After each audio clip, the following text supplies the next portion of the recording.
Nadiskubre ni Isaac Newton ang gravity nang malaglag ang apple sa ulo niya galing sa itaas. Ano ba, Danny? Hindi pa tapos ang klase, magbabanyo ka na naman. Hindi po ako magbabanyo, ma'am.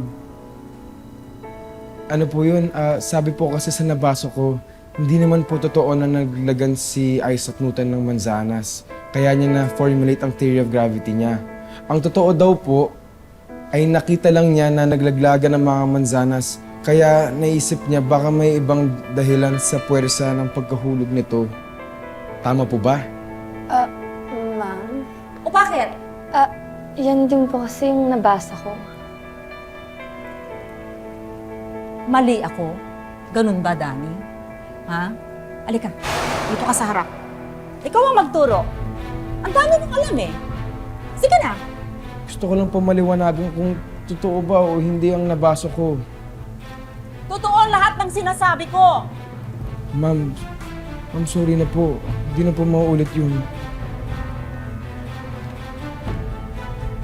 Stand in the corner. Ma'am,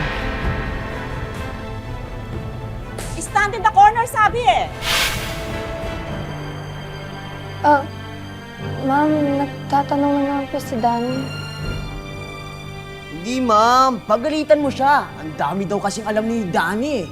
Matalino daw. Walang magsasalita. Punta na doon.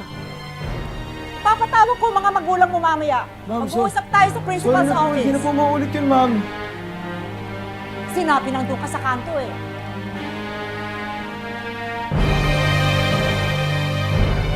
Huwag kang humarap dito.